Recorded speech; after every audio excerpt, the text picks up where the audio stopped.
Ibu. Salam. Salam. Salam. Ada sukacita hari ini? Amin. Amin. Amin ya. Ya bersyukur Bapak Ibu bisa bertemu dengan Bapak Ibu di tempat ini. Ya. Tadi malam karena siang saya baru tiba dari Jogja, anak-anak minta jalan-jalan di Pasar Senggol. Karena saya sudah janji, nanti kalau saya pulang, saya akan ajak jalan-jalan. Sebagai bapak yang baik, saya harus menepati janji kepada anak-anak. Walaupun hanya melihat Pasar Senggol. Tapi di perjalanan mungkin karena mereka terlalu senang ya ke Pasar Senggol, mereka di belakang tidak tenang, akhirnya sampailah kami di pinggir jalan itu dan akhirnya terjadilah kecelakaan. Jadi lutut saya luka dan juga di kaki dan juga anak-anak juga mungkin karena takut mereka juga luka di kakinya berdua. Sebenarnya saya punya alasan untuk tidak datang di sini, betul? Ya. Saya WA Bapak Gembala, saya bilang Pak, saya kecelakaan, saya kakinya luka, dan apalagi saya kasih bumbu yang bagus, dan saya tidak bisa melayani. Tetapi saya baca satu firman Tuhan, di dalam Lukas katakan begini, kami adalah hamba-hamba yang tidak berguna. Kami hanya hamba. Saya melakukan sesuatu hal yang berkenan kepada Tuhan. Amin. Saya bisa beralasan. Saya bisa punya berbagai macam alasan. Saya tidak bisa. Karena saya sakit, saya luka. Tetapi saya tidak punya alasan kepada Tuhan. Karena saya sebagai hambanya. Tuhan melihat hidup kita. Apakah kita betul-betul berkenan di hadapan Tuhan? Seringkali kita selalu menuntut Tuhan. Kita berdoa, maunya doa kita dijawab. Kita punya mimpi, maunya mimpi kita dikabulkan oleh Tuhan. Tapi kita lupa apakah hidup kita sudah berkenan di hadapan Tuhan. Kalau Pak Arnold tadi bilang bajunya dari luar negeri, hidup saya ini dari Tuhan. Amin. Amin. Ini pemberian Tuhan. Tidak ada satupun yang saya punya di sini. Semua dari Tuhan. Amin. Amin. Dan saya memberikan hidup ini untuk berkenan di hadapan Tuhan. Agar menyenangkan hati Tuhan. Agar memuliakan Tuhan. Meninggikan Tuhan. Itulah alasan mengapa kita hidup di dunia ini. Pagi hari ini kita belajar firman Tuhan. Orang yang berkenan di hadapan Tuhan. Kita buka di dalam 2 Korintus pasalnya yang ke-6. 2 Korintus pasal 6 ayatnya yang ke-1 sampai ayatnya yang ke-10. Saya bacakan dengan cepat bagi kita semua. Paulus dalam pelayanannya. Sebagai teman-teman sekerja, kami menasihatkan kamu supaya kamu jangan membuat menjadi sia-sia kasih karunia Allah yang telah kamu terima.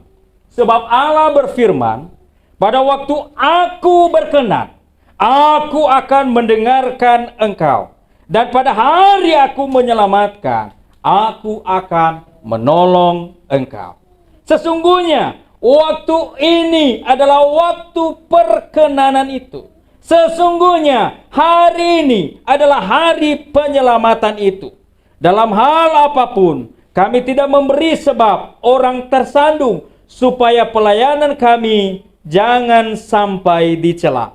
Sebaliknya, dalam segala hal kami menunjukkan bahwa kami adalah pelayan Allah, yaitu dalam menahan dengan penuh kesabaran dalam penderitaan, kesesakan, dan kesukaran, dalam menanggung dera, dalam penjara dan kerusuhan, dalam berjerih payah, dalam berjaga-jaga dan berpuasa, dalam kemurnian hati, pengetahuan, kesabaran, dan kemurahan hati dalam Roh Kudus dan kasih yang tidak munafik, dalam pemberitaan kebenaran dan kekuasaan Allah, dengan menggunakan senjata-senjata keadilan untuk menyerang ataupun untuk membela, ketika dihormati dan ketika dihina, ketika diumpat atau ketika dipuji, ketika dianggap sebagai penipu namun dipercayai, sebagai orang yang tidak dikenal namun terkenal, sebagai orang yang nyaris mati dan sungguh kami hidup, sebagai orang yang dihajar namun tidak mati, sebagai orang yang berduka cita namun senantiasa bersuka cita, sebagai orang miskin namun memperkaya banyak orang, sebagai orang yang tak bermilik sekalipun kami memiliki segala sesuatu. Amin. Saudara, ketika Paulus mengambil komitmen untuk melayani Tuhan, dia tidak punya alasan untuk mundur. Dia hanya maju. Apapun yang terjadi, ketika dia berkomitmen melayani Yesus yang sebelumnya dia benci, yang sebelumnya dia mau memenjarakan orang-orang yang percaya kepada Yesus. Tetapi ketika tiba pada saatnya Paulus mengambil komitmen di hadapan Tuhan, maka dia terus maju di dalam pelayanan itu. Amin. Dia terus maju di dalam mengiring Yesus. Tidak ada alasan baginya untuk mundur. Tidak ada alasan bagi dia untuk tidak melakukan sesuatu. Walaupun kalau kita baca kisahnya, dia mengalami berbagai macam penolakan. Dilempar batu, karam kapal, digigit ular dan lain sebagainya. Dan pada akhirnya dia dihukum mati. Tetap dia selalu memberikan motivasi kepada kita. Apakah hidupnya berkenan di hadapan Tuhan? Saudara yang dikasihi oleh Tuhan, bagaimana kehidupan orang yang berkenan kepada Tuhan? Seringkali seperti yang saya katakan tadi, kita selalu berdoa dan maunya doa kita dijawab Tuhan. Betul, memang setiap orang yang berdoa, yang beriman, pasti doanya dijawab oleh Tuhan. Tetapi pertanyaan saya, saudara, apakah hidup kita sudah mengalami perkenanan di hadapan Tuhan, sehingga apapun di dalam hidup kita itu menyenangkan hati Tuhan? Jadi Bapak Ibu, bagaimana kehidupan orang yang berkenan kepada Tuhan? Yang pertama, Bapak Ibu, di ayatnya yang kedua saya bacakan kepada kita. Sebab Allah berfirman, pada waktu aku berkenan, aku akan mendengarkan engkau. Aku akan apa? Mendengarkan engkau. Jadi yang kita harus lakukan, saudara, kita harus mencari perkenanan Tuhan. Kalau di rumah tangga kita, coba suami istri, apakah hari ini hidup kita berkenan?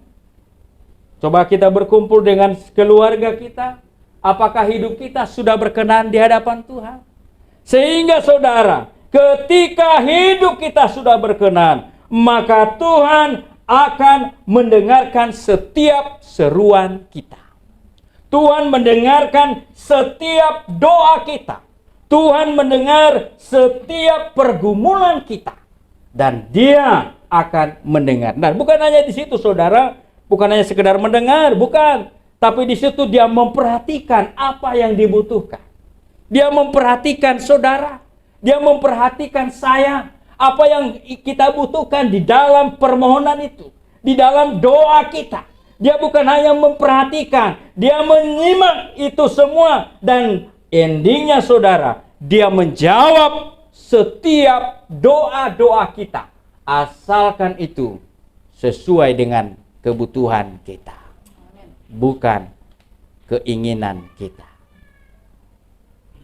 Jadi Bapak Ibu yang dikasihi oleh Tuhan, kalau kita baca di dalam Mazmur pasal 1 ayat 2, Mazmur pasal 116,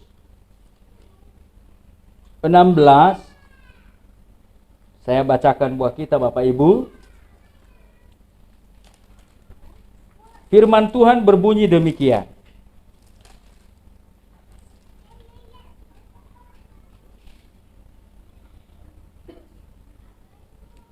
Aku mengasihi Tuhan sebab Ia mendengarkan suaraku dan permohonanku. Sebab Ia menyindingkan telinganya kepadaku. Maka seumur hidupku aku akan berseru kepadanya. Seumur hidupku aku akan berseru kepadanya. Mengapa, saudara? Karena dia sudah mengalami hubungan yang dekat dengan Tuhan. Dia sudah mengalami pertolongan Tuhan. Dia sudah mengalami setiap doanya dijawab oleh Tuhan. Dan saya percaya bahwa dia tidak akan pernah meninggalkan Tuhan. Walaupun seringkali ada kerikil Tuhan izinkan, pergumulan, masalah terjadi. Tetapi itu membuat kita semakin dekat dan mencari perkenanan Tuhan. Amin. Jadi Tuhan akan mendengarkan kita. Mendengarkan setiap keluh kesah kita. Setiap permohonan kita, saudara. Jadi kalau kita melihat, saudara, raja-raja di dalam kerajaan Yehuda pada saat itu. Ada Raja Hizkia. Lalu seorang nabi datang kepadanya. Kamu siap-siap, sebentar kamu mati. Lalu apa yang terjadi? Hizkia berbalik dan dia menghadap tembok. Lalu dia berdoa kepada Tuhan. Dan apa yang disampaikan? Tuhan, Engkau tahu apa yang sudah saya lakukan sebelumnya. Engkau tahu hidup saya. Engkau tahu apa yang saya lakukan. Lalu apa yang terjadi? Tuhan berbicara kepada nabi yang tadi itu dan dia kembali. Hizkia, umurmu dikasih bonus, diperpanjang 15 tahun lagi. Amin. Saudara, Tuhan mendengar setiap permohonan kita. Amin. Kalau hidup kita sudah berkenan di hadapan Tuhan, tidak ada yang instan, tapi butuh proses yang panjang. Hidup Raja Hizkia sebelumnya, dia berproses bersama Tuhan, melakukan perkenanan Tuhan, sehingga ketika dia berdoa di hadapan Tuhan, maka Tuhan mendengarkan doanya. Saudara yang dikasihi oleh Tuhan, bagaimana dengan kita? Ketika kita bertanya kepada diri kita, apakah hidup kita sudah berkenan di hadapan Tuhan? Apakah doa-doa kita sudah dijawab oleh Tuhan? Apakah setiap masalah yang kita hadapi, apakah itu Tuhan sudah membuka jalan? Kalau belum, saudara, carilah perkenanan Tuhan. Buat komitmen di hadapan Tuhan. Apapun yang terjadi, Tuhan, saya harus mencari perkenanan Tuhan. Saya harus mencari Tuhan di dalam hidup saya. Kalau tadinya saya suam-suam kuku, sekarang saya jos terus. Amin ya. Senin Kamis, hari ini muncul, besok tenggelam. Hari ini muncul, besok tenggelam. Lalu maunya mimpinya besar. Saudara jangan pernah bermimpi, itu akan terjadi. Saudara harus butuh proses bersama dengan Tuhan. Saudara harus hidup berkenan di hadapan Tuhan. Ada satu kisah yang sangat menarik. Di Gianyar itu, katanya mereka mabuk. Lalu saudara kita dari NTT ya ini. Lalu jam 2 mereka mencuri. Kemudian alasannya karena mabuk. Lalu mereka ditangkap polisi, masukkan di sel sampai sekarang. Kemudian saudara apa yang terjadi? Pendoa dari sana itu ngomong begini. Paling nanti mereka itu seminggu dikeluarkan. Kemudian kakaknya berkata, iya kenapa ya adik saya di penjara? Padahal selama ini dia berbuat baik. Padahal hanya sekali dia mencuri. Kenapa ditangkap? Ya, jawabannya saudara yang lebih tahu ya. Amin ya. Saudara yang dikasihi oleh Tuhan, sekali lagi bahwa itu bukan hal yang perlu dicontoh bagi kita semua. Amin ya. Jadi sekali lagi bahwa kita butuh proses yang baik di hadapan Tuhan. Sehingga hidup kita berkenan di hadapannya. Hidup kita mencari perkenanan Tuhan dalam setiap langkah hidup kita. Amin. Ini di sini kayak loyo sekali. Amin. Ya, yang kedua Bapak Ibu yang dikasihi oleh Tuhan, bagaimana kehidupan orang yang berkenan kepada Tuhan? Yang kedua adalah Tuhan akan memberikan kekuatan. Ayatnya yang kedua sampai 5 saudara, saya bacakan kepada kita. Sebab Allah berfirman, pada waktu aku berkenan, aku akan mendengarkan engkau, dan pada hari aku menyelamatkan, aku akan menolong engkau. Sesungguhnya waktu ini adalah waktu perkenanan itu. Sesungguhnya pada hari ini adalah hari penyelamatan itu. Dalam hal apapun kami tidak memberi sebab orang tersandung, supaya pelayanan kami jangan sampai dicela. Sebaliknya, dalam segala hal kami menunjukkan bahwa kami adalah pelayan Allah, yaitu dalam menahan dengan penuh kesabaran, dalam penderitaan dan kesesakan dan kesukaran, dalam menanggung dera, dalam penjara dan kerusuhan, dalam berjeripaya, dalam berjaga-jaga dan berpuasa. Saudara, ini merupakan hal yang dialami oleh Paulus. Kalau dia mengandalkan kekuatannya sendiri, maka Paulus mungkin sejak awal sudah KO. Kalau bukan karena Tuhan yang memberi kekuatan kepadanya, kalau bukan Tuhan yang memberikan kekuatan kepadanya, maka pastinya hidupnya sudah mengalami penderitaan yang sangat mengerikan. Bahkan bisa saja saudara, nyawanya menjadi taruhannya. Tetapi yang menarik di sini saudara, bahwa Paulus adalah sumber kekuatannya. Karena ketika dia berkenan di hadapan Tuhan, melakukan pelayanan untuk Tuhan, bekerja di ladang Tuhan, maka apa yang terjadi saudara? Menahan penderitaan. Menahan apa tadi saudara? Di situ dikatakan menahan penderitaan, ayat yang keempat. Menahan kesesakan, menahan kesukaran, dan Tuhan memberikan kekuatan kepadanya untuk menanggung itu semua. Tuhan memberikan kekuatan dalam menanggung segala dera, di penjara, mengalami kerusuhan, berjeripaya, berjaga-jaga dan berpuasa. Saudara, berapa kali Paulus di penjara? Berapa kali Paulus didemo, dilempar dengan batu? Tetapi dia tahu sumber kekuatannya hanya di dalam Tuhan. Amin.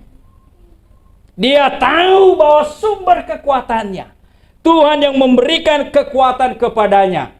Sehingga saudara, dia betul-betul, apa saudara? Mampu melewati itu semua. Jadi Bapak Ibu yang dikasihi oleh Tuhan, jadi mari kita belajar dari Paulus ini ya. Jadi dia menanggung dera. Dipukul. Di Filipi dia dipukuli sampai luka-luka oleh kepala penjara.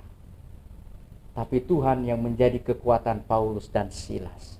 Sehingga kepala penjara itu percaya kepada Tuhan. Amin. Dia berjeri lelah. Dia siap menanggung apapun.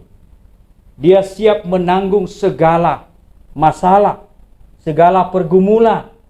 Namun satu hal, bahwa dia tahu bahwa hidupnya hanya bergantung, hanya ada di dalam Tuhan.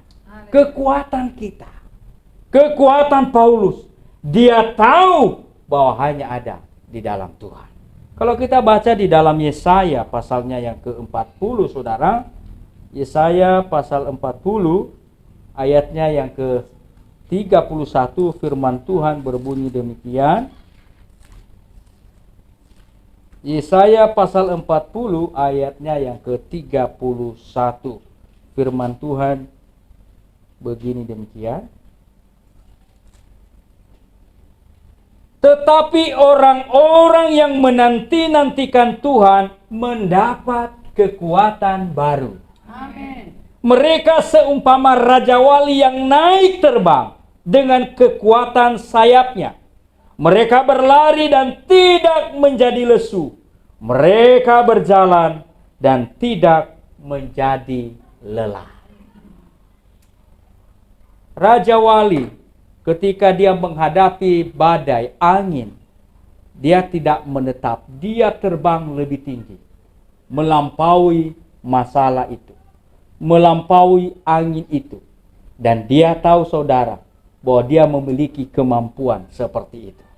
Dan begitu juga dengan kita Bapak Ibu, bahwa Tuhan akan memberikan kekuatan baru bagi mereka yang menanti-nantikan Tuhan. Amin. Bagi mereka yang berkenan di hadapan Tuhan. Bagi mereka yang sungguh-sungguh mencari wajah Tuhan. Ketika kita berkenan kepada Allah, maka Ia memberikan kita kekuatan dalam menghadapi masalah hidup saat ini. Apa masalah yang kita hadapi? Masalah pekerjaan? Masalah keuangan? Masalah kesehatan? Atau masalah hubungan sosial dengan masyarakat? Masalah apa yang kita hadapi? Sekali lagi, ketika kita berkenan di hadapannya, maka Dia memberikan kita kekuatan menanggung semua itu. Diberikan kita kekuatan, dimampukan kita, agar kita mampu menanggung masalah demi masalah, pergumulan demi pergumulan. Sehingga kadang-kadang saudara, kita seperti orang yang tidak punya masalah. Amin. Mengapa? Karena orang melihat kita, kok hidupnya kayak tidak ada masalah, kok hidupnya kayak tidak ada beban, mengapa selalu ketawa, mengapa selalu tersenyum. Kadang-kadang saudara, di lingkungan kami itu kadang-kadang, Pak ini sukanya jalan-jalan terus. Iya, saya suka jalan-jalan. Jadi jalan-jalan kemana? Ke Karangasem. Kemarin ada yang saya bertamu di Candi Dase itu. Lalu, Bapak ngapain di sini? Saya hanya minum kopi. Di sini, di rumah Pak Nyoman. Tujuannya apa? Minum kopi. Saudara, saya suka jalan-jalan. Setiap hari saya keliling. Tetapi saya tahu bahwa kekuatan saya ada bersama dengan Tuhan. Amin. Kekuatan saya ada bersama dengan Tuhan. Jadi Bapak Ibu jemaat Tuhan yang dikasihi Tuhan, yang ada di ruangan ini, kalau kita belajar berkenan di hadapan Tuhan, belajar menanti-nantikan Tuhan, maka Ia akan memberikan kekuatan kepadamu. Mungkin engkau kerja pagi, siang, malam, tapi engkau tidak pernah capek. Engkau mungkin bekerja pagi, malam pelayanan, engkau tidak pernah capek. Mengapa saudara? Karena ada Tuhan sumber kekuatan kita. Amin. Amin. Yang penting kita mau atau tidak mau. Itu pilihan kita. Kadang-kadang memang tubuh ini lemah, betul? Tapi ketika kita berharap, mengandalkan, berkenan di hadapan Tuhan, maka Tuhan akan memberikan kita kekuatan baru.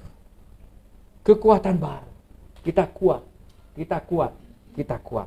Dan kita mengalami kekuatan bersama dengan Tuhan.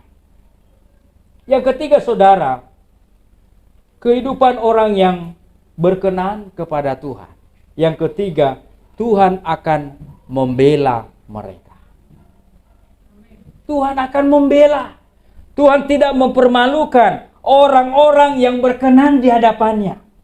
Kalau kita baca saudara, di ayatnya yang ke-7 sampai 10 di dalam 2 Korintus tadi, di situ dikatakan dalam pemberitaan kebenaran dan kekuasaan Allah dengan menggunakan senjata-senjata keadilan untuk menyerang ataupun untuk membela, ketika dihormati dan ketika dihina, ketika diumpat atau ketika dipuji, ketika dianggap sebagai penipu namun dipercayai. Itu pembelaan Tuhan.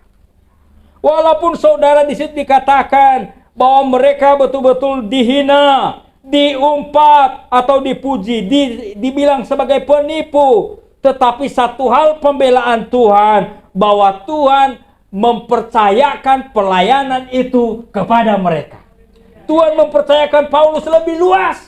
Bayangkan saudara, penulis di dalam perjanjian baru ini mungkin lebih dan hampir setengahnya adalah Paulus. Dan pelayanannya saudara beberapa kali. Dia pelayanan sampai ke Eropa. Semua karena Tuhan membela pelayanannya.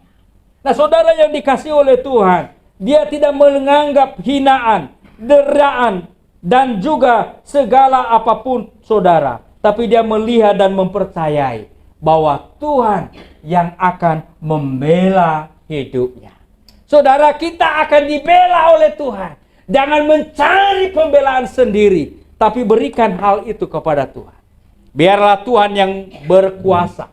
Biarlah Tuhan yang membela saudara. Mungkin engkau dicaci maki, dianggap sombong di dalam pelayanan. Mungkin gak dianggap pelayananmu. Mungkin orang gak menganggap engkau ketika engkau melayani Tuhan. Atau mungkin tidak ada sesuatu yang menonjol di dalam pelayananmu. Satu hal, bahwa ada Allah yang membela engkau. Amin.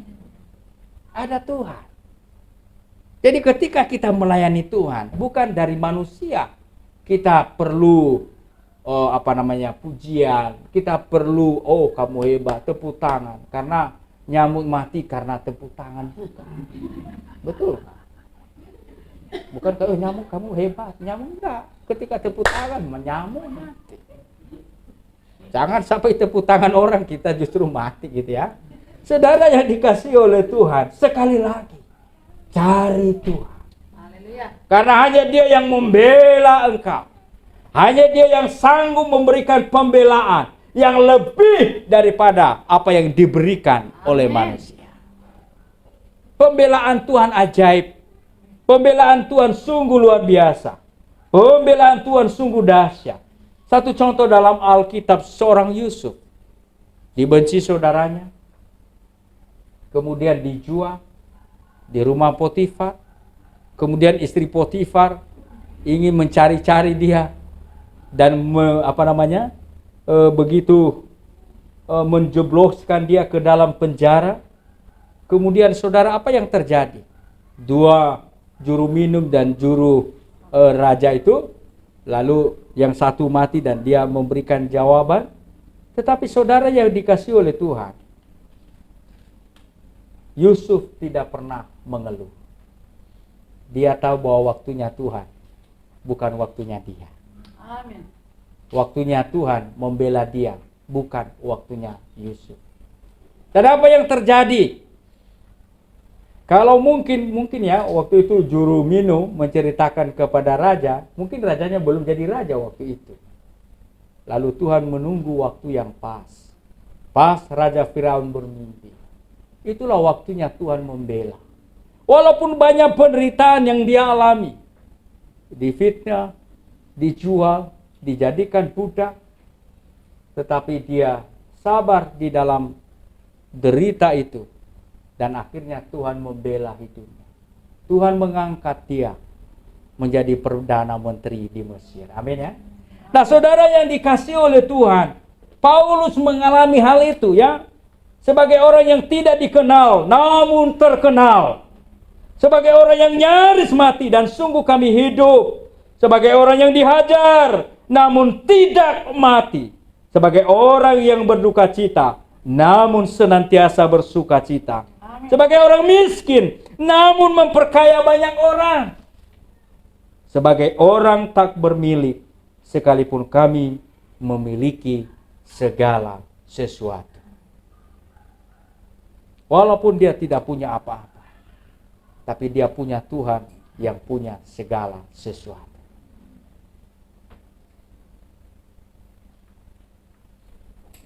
Kadang-kadang ada orang di kampung saya bertanya begini, Pak Cik tinggal di mana? Saya di Bali. Wah, hebat ya. Hebat apanya? Apakah sudah punya rumah di sana? Sudah. Di mana? Di surga.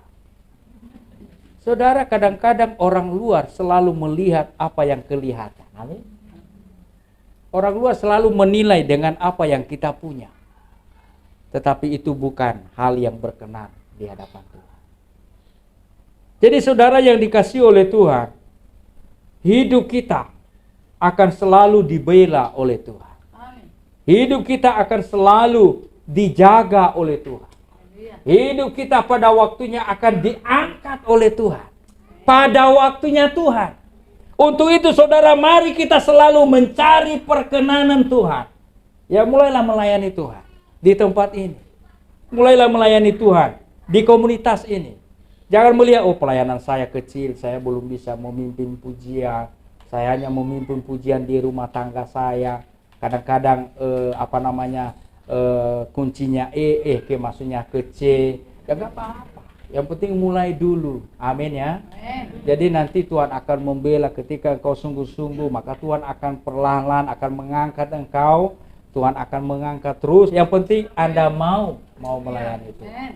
Jadi saudara yang dikasihi oleh Tuhan, walaupun kita dijatuhkan, dibenci, namun ada Tuhan Yesus yang senantiasa membela kita. Haleluya. Senantiasa membela kita. Saya ingat persis saudara, ketika kami memulai pelayanan di Gianyar itu, ada orang berkata begini, paling pajak itu, paling 3 bulan, bubar. Saya mendengar itu, saya bersuka cita. Bukan marah saudara, saya bersuka cita. Mengapa? Karena saya percaya bahwa saya bukan bekerja untuk orang itu. Amin. Tapi saya bekerja untuk siapa? Tuhan. Untuk Tuhan. Haleluya. Dan puji Tuhan, Tuhan membela. Sampai hari ini, pos PI kita di Gianyar masih berdiri sampai sekarang. Amin. Jadi sekali lagi Bapak Ibu yang dikasihi oleh Tuhan, jangan kita mengambil perkataan orang, memasukkan dalam hati dan terus memikirkan itu. Jauh lebih tinggi tadi itu, ya. Kita harus melihat lebih luas lagi bahwa ada Allah yang akan membela kita. Apapun jangan kita membalas. Berikan kesempatan kepada Tuhan untuk membela kita. Berikan kesempatan kepada Allah untuk mengangkat derajat kita. Agar kita betul-betul saudara mengalami pembelaan yang luar biasa dari Tuhan. Jadi mari saudaraku, Bapak Ibu yang dikasihi oleh Tuhan, marilah kita hidup berkenan di hadapan Tuhan. Amin. Karena ketika kita hidup berkenan kepadanya, maka Dia akan mendengarkan setiap pergumulan kita. Haleluya. Dia akan memberikan kita kekuatan, dan juga Dia akan membela setiap hidup kita, baik saat ini maupun di masa-masa yang akan datang. Mari kita berdoa. Bapa yang baik, kami bersyukur buat firman-Mu. Engkau Allah yang begitu mengasihi kami. Engkau Allah yang begitu peduli dengan kami. Ketika kami hidup berkenan di hadapan Tuhan, maka Engkau mendengarkan setiap doa-doa kami. Engkau selalu Tuhan memberikan kami kekuatan. Dan juga Engkau membela setiap perkara kami. Dan kami tidak takut menghadapi bahaya, menghadapi ancaman. Walaupun kami difitnah, diejek, bahkan direndahkan, namun Engkau Allah Sang Pembela kami. Amin. Terima kasih Tuhan. Kami bersyukur kepadamu. Di dalam nama Tuhan Yesus, kami sudah berdoa. Haleluya. Amin. Amin.